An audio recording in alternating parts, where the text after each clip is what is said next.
ಪಕ್ಕ ಆಗುತ್ತಾ? ಪಕ್ಕ ಆಗುತ್ತೆ ಅಂತ ಅವ್ರು ಹೇಳ್ತಾರೆ. ನಾವು ಅದ್ರ ಮೇಲೆ ಕೆಲಸ ಮಾಡ್ತೀವಿ. ಟ್ರಾಫಿಕ್ ಅಲ್ಲಿ ನಿಮ್ಗೆ ಇಂಜಿನ್ ಆಯಿಲ್ ಫುಲ್ ಬೇಗ ಬರ್ನ್ ಆಗುತ್ತೆ. ಪ್ಯಾಂಟ್ ಇಲ್ಲ ಅಂತಂದ್ರೆ ತಂದೂರಿನೇ. ಇಲ್ಲಿ ಆನ್ ಮಾಡಿದ್ರೆ ಗೋವಾದಲ್ಲಿ ಪಳ್ ಅಂದ್ರೆ ಗೋವಾದಲ್ಲಿ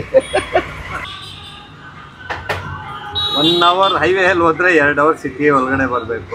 ಓಕೆ 3.2 ಅಂದರೆ 3.2ನೇ ಹಾಕ್ಬಿಟ್ರೆ ಒಂದೊಂದ್ಸರಿ ಲೆವೆಲ್ ಜಾಸ್ತಿ ಆಗ್ಬಿಡುತ್ತೆ. ನೋಡಿ ಅಲ್ಲಿ ಯಾರಿದ್ದಾರೆ ಅಭಿಮಾನಿಗಳೇ ನಮ್ಮನೆ ದೇವರು. ಅಪ್ಪು ಸರ್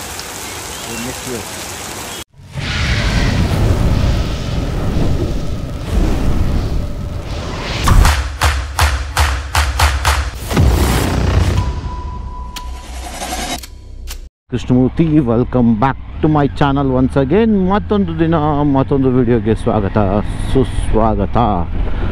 ನನ್ನ ಬೈಕ್ ಸರ್ವಿಸ್ ಬಿಡಬೇಕು, ಅದಕ್ಕೋಸ್ಕರ ನಮ್ಮ ರೆಗ್ಯುಲರ್ HD ಗ್ಯಾರೇಜ್ ಹಿದಾಯತ್ ಹತ್ರ ಹೋಗ್ತಾಯಿದ್ದೀನಿ. ಆಲ್ರೆಡಿ ಫೋನ್ ಮಾಡಿದ್ದೆ, ಬರ್ತಾಯಿದ್ದೀನಿ ಹಿದಾಯತ್ ರೆಡಿ ಮಾಡಬೇಕು ಅಂತ ಸರಿ ಅಂತ ಹೇಳಿದರು. ಈ ಸಲ ಹೊಸ ಇಂಜಿನ್ ಆಯಿಲು ಮ್ಯಾನುವಲ್ ಅಂತ ಹಾಕಿಸ್ತಾ ಇದ್ದೀನಿ. ಮೊದಲೆಲ್ಲ ನಾನು ಮೋಟಲ್ 10W40 ಹಾಕಿಸ್ತಾ ಇದ್ದೆ. ಈ ಸತಿ ಮ್ಯಾನುವಲ್ 10W40 ಹಾಕಿಸ್ತಾ ಇದ್ದೀನಿ. ಇದು 1 ಲೀಟ್ರ್ ಬಂದು ನನಗೆ ಬಿದ್ದಿದ್ದು ₹1200, ಐ ಮೀನ್ 1200 ರುಪೀಸ್ ಆಯಿತು ನನಗೆ. ಸೊ ಅದನ್ನು ನನಗೆ ಗೊತ್ತಿರೋ ಒಬ್ಬರು ನಮ್ಮ ಟೈಗರ್ ಟೀಮಲ್ಲೇ ಸುಬ್ಬು ಅಂತ ಇದ್ದಾರೆ, ಅವರು ರೆಫರ್ ಮಾಡಿದ್ದು. ಅವ್ರು ಆ್ಯಕ್ಚುಲಿ ಇದನ್ನು ಯೂಸ್ ಮಾಡ್ತಾಯಿದ್ದಾರಂತೆ. ಅವರ ಹಾರ್ಲೆ ಡೇವಿಡ್ಸನ್ ಮತ್ತು ಟೈಗರ್ 900ಗೂ ಯೂಸ್ ಮಾಡ್ತಾಯಿದ್ದಾರಂಥವು. ಸೊ ಅದಕ್ಕೋಸ್ಕರ ನಾನು ಇದನ್ನು ಯೂಸ್ ಮಾಡಿ ನನ್ನ ರಿವ್ಯೂನ ನಾನು ತಿಳಿಸ್ತೀನಿ. ಬನ್ನಿ ಈಗ ಡೈರೆಕ್ಟಾಗಿ HD ಗ್ಯಾರೇಜ್ಗೆ ಹೋಗ್ಬಿಟ್ಟು ಸಿಗೋಣ. ಮತ್ತು ಜೊತೆಗೆ ಇನ್ನೂ ಒಂದಷ್ಟು ಕಾಂಪ್ಲಿಕೇಶನ್ಸ್ ಇದೆ ಗಾಡೀಲಿ, ಅದನ್ನೆಲ್ಲ ಸರಿ ಮಾಡಿಸ್ಬೇಕು. ಆಮೇಲೆ ನಮ್ಮ ಗೋವಾ ರೈಡ್ ಬೇರೆ ಬರ್ತಾಯಿದೆ. ಸೊ ಅದಕ್ಕೋಸ್ಕರನೇ ಎಲ್ಲ ರೆಡಿ ಮಾಡಿಸಿ ಜೈ ಅನ್ಸದೆ ಗೋವಾಗೆ. ಬನ್ನಿ ನಿಮಗೆ HD ಗ್ಯಾರೇಜ್ಗೆ ಹೋಗ್ಬಿಟ್ಟು ನಾನು ಸಿಗ್ತೀನಿ.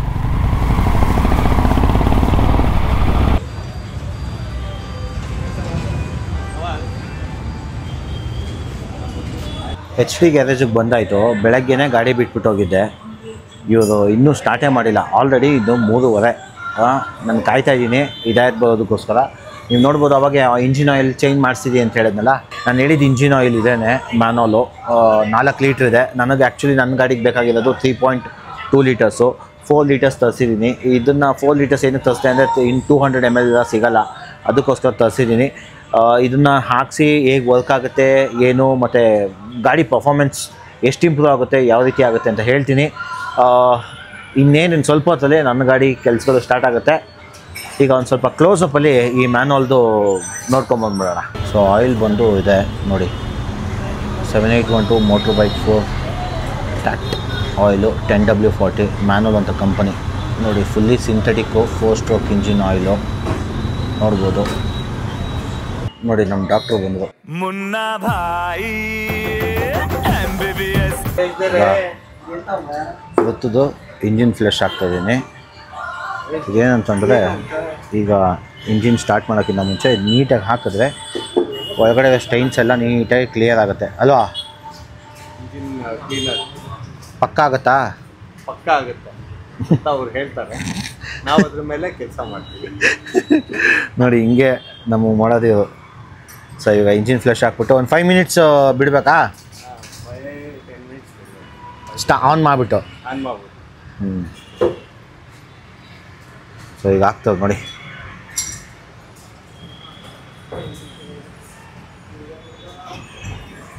ಆಚೆ ಇದು ಹಾಕಿದ್ರೆ ಚೆನ್ನಾಗಿ ಒಳ್ಳೇದಲ್ವಾ? ಹಳೆ ಇಂಜಿನ್ ಆಯಿಲೆಲ್ಲ ಇದು ಅಂದರೆ ನೀವು ಯೂಸ್ ಮಾಡೋ ಥರ ಇದೇನು ಬೇಕಾಗಿರಲ್ಲ.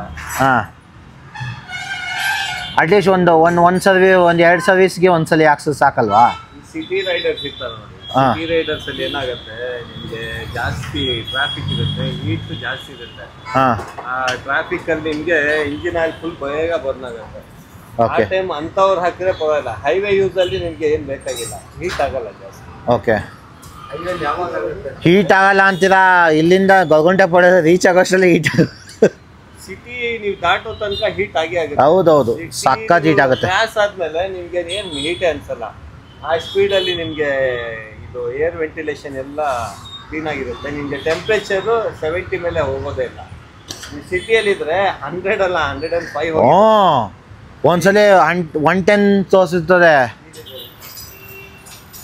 110 ಹೋಗುತ್ತೆ. ಆಮೇಲೆ ಫ್ಯಾನ್ ಕಂಟಿನ್ಯೂ ಆನ್ ಆಗಿ ಆನು ಆಫು ಎಲ್ಲಿ ಗೊತ್ತಾ, ಈ JC ರೋಡ್ ಒಂದ್ಸಲಿ ಹೋಗ್ಬಿಟ್ರೆ ಕಾಲೆಲ್ಲ ಸುಟ್ಟೋಗ್ಬಿಟ್ಟಿರುತ್ತೆ. ಸೀರಿಯಸ್ಲಿ ಹೆಂಗಾಗತ್ತೆ ಯಪ್ಪ. ಪ್ಯಾಂಟ್ ಇಲ್ಲ ಅಂತಂದ್ರೆ ತಂದೂರಿನೇ. ಇದೂ ಅಷ್ಟೇ ಇಲ್ಲಿ ಗುಡ್ದಾಗ ಕಬಾಬ್.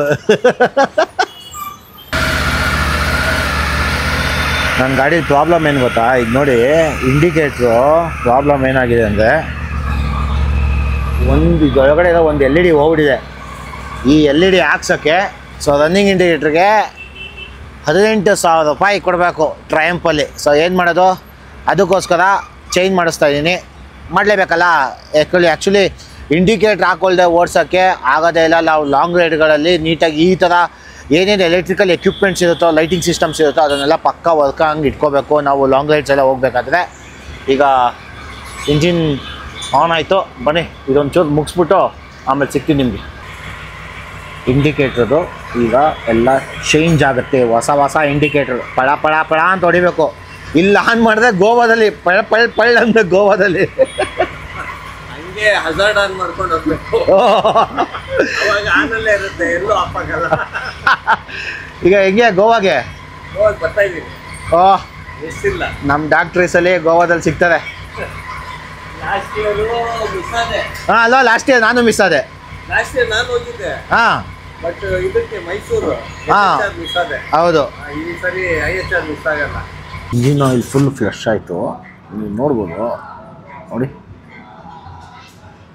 ಹೆಂಗಾಗ್ಬಿಟ್ಟಿದೆ, ಫ್ರೆಶ್ ಆಗಿರುತ್ತೆ. ಸೊ ಎಲ್ಲ ರಿಮೂವ್ ಆಯಿತು. ಇದೆಲ್ಲ ಆದಮೇಲೆ ಇನ್ನು ಏನೇನು ಕೆಲಸಗಳೆಲ್ಲ ಮಾಡಿಸ್ಬೇಕು, ಎಲ್ಲ ಕ್ಲೀನಿಂಗ್ ಎಲ್ಲ ಮಾಡಿಸ್ಬಿಟ್ರೆ ನೀಟಾಗಿ ಸರಿ ಹೋಗುತ್ತೆ. ಸೊ ಇಂಜಿನ್ ಆಯಿಲ್ ಹಾಕ್ತಾಯಿದ್ದೀವಿ ಹೊಸದು. ಇಷ್ಟು ದಿನ ಮೋಟಲ್ ಹಾಕ್ತಾಯಿದ್ವಿ, ಈಗ ಮೆನುವಲ್ ಹಾಕ್ತಾಯಿದ್ದೀವಿ. ಬಟ್ ಎರಡು ME.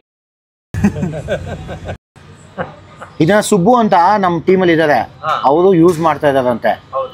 ಇದು 12,000 to 50,000 ತನಕ ಓಡಿಸ್ಬೋದಂತೆ. ಹಾಂ, ಅವರು ಟ್ರೈ ಮಾಡಿದಾರಂತೆ. ಅವರು 10, 12ಗೆ ಚೇಂಜ್ ಮಾಡ್ತಾರಂತೆ. ಹಾಂ, ಬಟ್ ನಾನು ಯೂಶಲಿ 8 ಬೆಸ್ಟ್. ಹಾಂ, ನಮ್ದು ಈ ಇಂಡಿಯನ್ ರೋಡ್ ಕಂಡೀಷನ್ಸ್ ಅಲ್ಲಿ, ಯಾಕಂದ್ರೆ ಸಿಟಿಯಲ್ಲೇ ಜಾಸ್ತಿ ಓಡೋದು ಗಾಡಿಗಳು. ಹೌದು, 1 ಅವರ್ ಹೈವೇ ಅಲ್ಲಿ ಹೋದ್ರೆ 2 ಅವರ್ ಸಿಟಿ ಒಳಗಡೆ ಬರಬೇಕು. ಹೌದು. 2 ಲೀಟ್ರ್ ಹಾಕಿದ್ರೆ ಸಾಕಾ? 2 ಲೀಟ್ರ್ ಹಾಕಿದ್ರೆ ಸಾಕಾಗಲ್ಲ. ಸ್ಟಾರ್ಟ್ ಮಾಡಿ ಐಡ್ಲಿಂಗ್ ಅಲ್ಲಿ ನಿಲ್ಲಿಸ್ಬಿಟ್ಟು ಆಯಿಲ್ ಫಿಲ್ಟರ್ ಎಲ್ಲ ಹೋಗಿರುತ್ತಲ್ಲ, ಮತ್ತೆ ಕೂಲ್ ಡೌನ್ ಆಗಿದ ತಕ್ಷಣ ಮತ್ತೆ ಲೆವೆಲ್ ಚೆಕ್ ಮಾಡಬೇಕು. ಆ ಪ್ರೊಸೀಜರ್ ಕರೆಕ್ಟ್. ಓಕೆ, 3.2 ಅಂದರೆ 3.2ನೇ ಹಾಕ್ಬಿಟ್ರೆ ಒಂದೊಂದ್ಸರಿ ಲೆವೆಲ್ ಜಾಸ್ತಿ ಆಗ್ಬಿಡುತ್ತೆ. ಓಕೆ, ಹಳೇದು ಒಳಗಡೆ ಸ್ಟೋರ್ ಆಗಿರುತ್ತಲ್ಲ, ಯಾಕಂದ್ರೆ ಗಾಡಿ ಸ್ಟಾರ್ಟ್ ಮಾಡಿದ್ಮೇಲೆ ಎಲ್ಲಾ ಕಡೆ ಹೋಗಿ ಸ್ಟೋರ್ ಆಗುತ್ತೆ. ಹೌದು, ಸ್ಟೋರ್ ಆದ್ಮೇಲೆ ಹೀಟ್ ಆಗುತ್ತೆ. ಆವಾಗ ತಳುಗಾದ್ಮೇಲೆ ಬೇಗ ಬರುತ್ತೆ ಅಂತ ಅದೊಂದು ಪ್ರೊಸೀಜರ್ ಮಾಡೋದು. ಬಟ್ ಇದು ಫುಲ್ ಯಾವತ್ತೂ ಹಾಕಬಾರ್ದು. ಅದೇನು ರಿಕಮೆಂಡೆಡ್ ಇರುತ್ತೆ ಅಷ್ಟೇ ಅಂತ ಹಾಕಬಾರ್ದು. ಫಸ್ಟು ನೀವು 3 ಲೀಟರ್ಸ್ ಸ್ಟಾರ್ಟಿಂಗ್, ಆಮೇಲೆ ನೀವು ನೋಡಿಕೊಂಡು ಸ್ಟಾರ್ಟ್ ಮಾಡಿ ಲೆವೆಲ್ ನಿಲ್ಲಿಸ್ಬಿಟ್ಟು ಗಾಡಿನ ಅವೇ ಟಾಪ್ ಅಪ್ ಮಾಡಬೇಕು. Window level.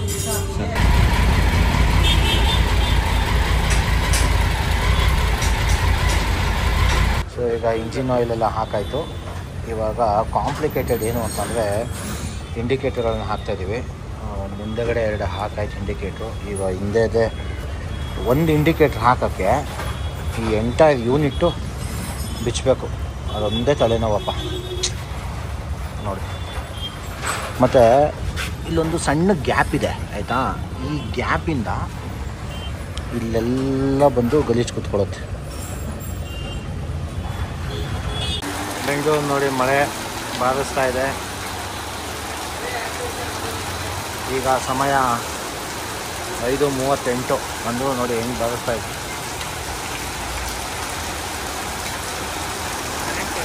ನಮ್ಮ ಗಾಡಿ ಇಲ್ಲಿ ರೆಡಿ ಆಗ್ತಾಯಿದೆ,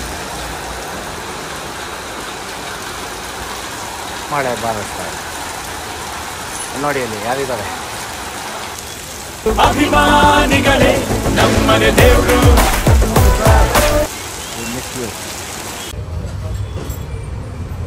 ಈಗ ಲೈಟ್ ಅಡ್ಜಸ್ಟ್ಮೆಂಟ್ ಆಗ್ತಾಯಿದೆ. ಯಾಕೆ ಅಂತಂದರೆ ಲೈಟು ಸ್ವಲ್ಪ ಹೈಟ್ ಹೋಗ್ತಾಯಿತ್ತು, ಅದಕ್ಕೋಸ್ಕರ ಸ್ವಲ್ಪ ಕಮ್ಮಿ ಮಾಡೋದಕ್ಕೆ ಲೈಟ್ ಅಡ್ಜಸ್ಟ್ಮೆಂಟ್ ಮಾಡಿಸ್ತಾ ಇದ್ದೀನಿ.